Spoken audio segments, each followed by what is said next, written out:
JPMorgan, looking at the bond inclusion for India. We've got Saugata Bhattacharya as well, who's now joining us on the phone line to give us his take on the same.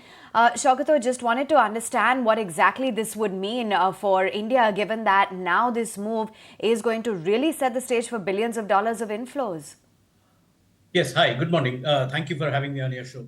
Yes, this is fairly big news. So JPMorgan, I'm hearing that market analysts are expecting inflows of around $30 billion. $30 billion is a large amount of money, say almost 3.5 lakh crores. And remember, for context, that this is going to start happening in FY24. So assuming that net government bond, the center's issuances is around about 11.5 lakh crores, and the 3.5 lakh crores that is likely to come in over the course of say 12 months or so is a fairly significant amount for this total issuances. And remember, this is just the analyst flows, and these are just passive flows, that funds that actively track these indices. This is the amount of money that is expected to come in. On top of that, there will be significant active flows. That is, people anticipating the drop in yields, interest rates, will try to bring money in. So we can easily see the inflows of $40 to $50 billion. In fact, it might be a problem managing this amount of inflows coming into the system. But RBI has shown that it is very, very adept and agile in managing interest rates volatility. Remember that India is a very attractive. India bond markets, fixed income markets are very attractive because our yields are relatively high. Our rupee is a very low volatility currency. Right. So it's a very attractive market for foreign investors to invest in. Sure. Saugata, just picking up on the point that perhaps you were hinting at, whether the Indian bond market is deep and mature enough to handle these kind of inflows right now, while the RBI, of course, is confident. It is. The Indian bond market, the outstanding is very large. The outstanding is of the order of 180 lakh crores. So, I mean, it's one of the largest bond markets amongst emerging markets. So I think it's the fourth or the fifth largest market globally in terms of primary issuances. Of course, secondary market volumes are relatively low, but even that has increased very, very significantly over the course of the last, say, 10 years or so.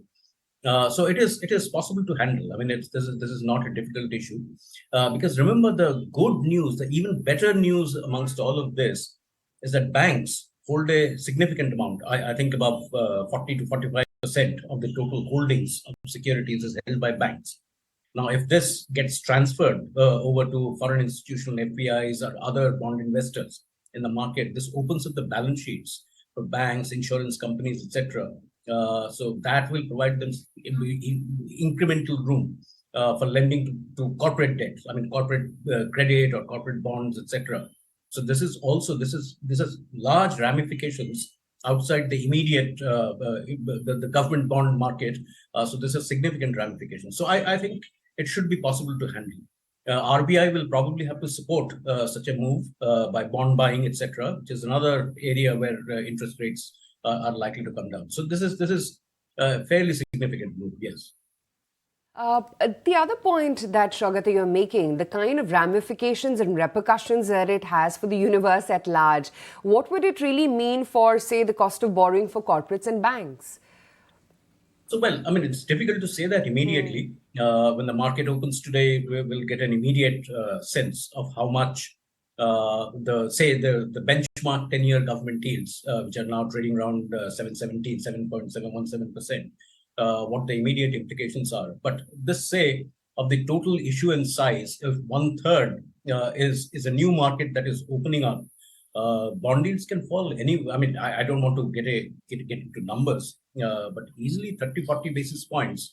So to bring it around, say, 780, I mean 680 or so, 6.8%.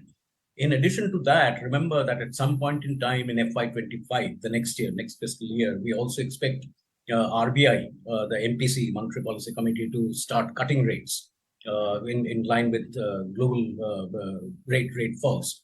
So even that will have an impact. So the two together, this additional set of investors who are coming in, 30 billion, 40 billion of investors.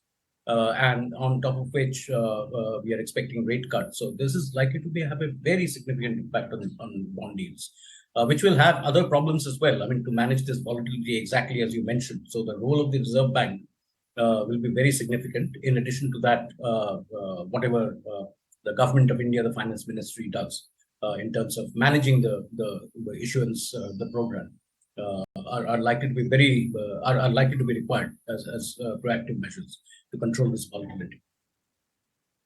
All right, stay on with us, Saugata. I would also like to bring in Mr. Keki Mistry to get in his views and thoughts on the same. Thank you so much, Mr. Mistry, for taking time out and joining us on ET Now. First off, let's get in your thoughts on this news and what exactly do you believe the impact is going to be on the Indian bond markets?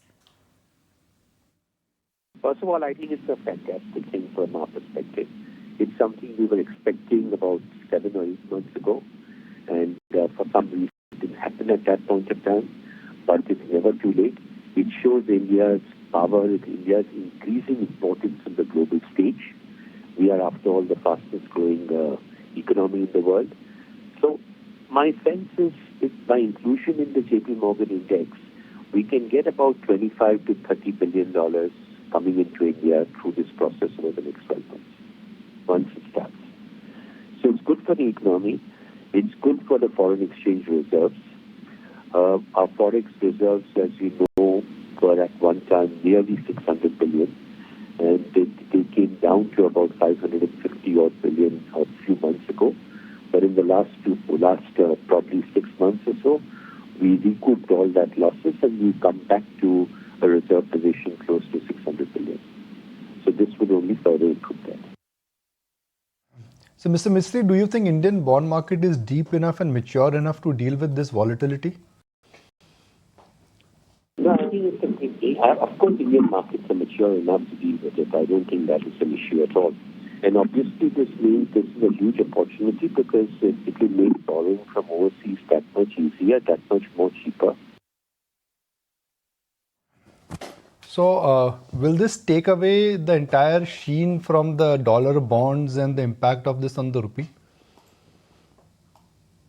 So clearly, this will bring down the yields, at least as far as the borrowing from overseas is concerned. It's too early to say how much their yields will come down, but I think you will see the effect coming through almost immediately because the markets will factor that into account right away. And clearly, if you are a company looking to borrow money from overseas, this is a great time once India gets included. The actual process starts, which I think is from June of 24. Now we have one more index if we can penetrate, which is the Bloomberg index. All right, Mr. Mistry, really appreciate your time and thank you for joining us. Okay, I'll tell you what, Mr. Mistry, if I could request you to stay back, have to ask you a question on HDFC. But before I do that, Saugata, let me get closing comments from you. Now, we can compare the forex reserves of India and say, okay, it's about $550, $600 billion. Bond inflows could be $330 billion. Mathematically, it's right. But in theory, it will not work like this. No, you're right. Absolutely. That this is difficult to manage. I mean, a concentrated inflow of $30 billion coming into the markets. But remember that this is not. We've seen FPI flows into equity over the last, say, since April of this year, of exactly $30 billion, $35 billion. So the markets have absorbed it. I mean, and this is despite a significant volatility in the dollar, in the Chinese yuan, in the RMB, CNY currencies. So the markets have absorbed it. So RBI will have a large role to play.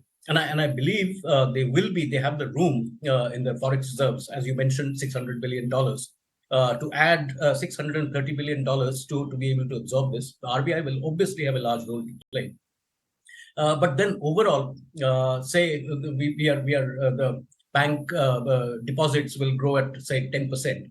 Out of that, you have a 18% SLR requirement. So even that will allow some amount of these inflows to be held by banks.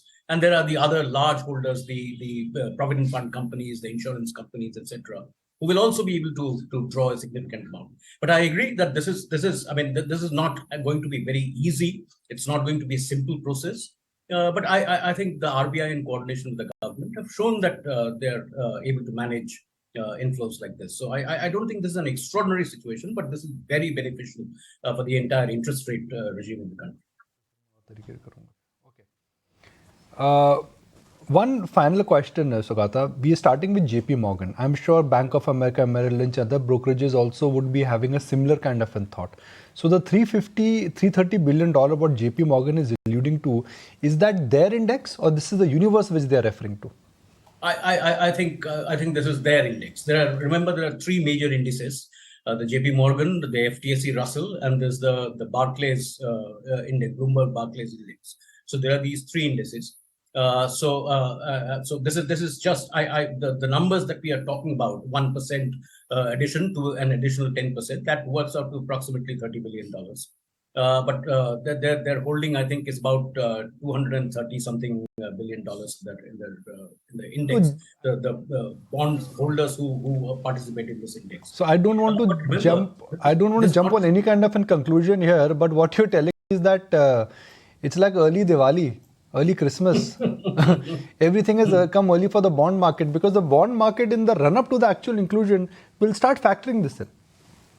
Completely. I think, this is always a forward-looking, expectations-driven market. And remember, this is not just the bond markets. This is going to have a significant impact on the equity markets as well. Because the first thing is that interest rates coming down is a growth driver, and growth driver meaning you are the expert. So equity indices. Okay, Saugata, appreciate your time. Thank you for joining us. Keki, thank you for being patient. I'm sure you're aware of what happened to HDFC Bank stock last couple of days after the analyst meeting. I'm going to skip my mandate, but maybe try my luck. A word on that analyst meeting? Well, I think the requirement for funding, India is growing so fast, and the requirement for funding is so huge that I don't think anything is going to, any option is going to go away. But this clearly will make Indian bonds very attractive from the perspective of global investors, and it should bring down the yield curve in India. And more than that, it will also bring in foreign exchange into the country. So it would have a ramification, an impact on the rupee. The currency can strengthen. Having said that, obviously a lot will depend on RBI's action, how they deal with the dollars as they keep coming in. But it would result in appreciation of the rupee. We tried our luck, but thank you so much for giving us your thoughts. Good to have you on board then, Mr. Mistry.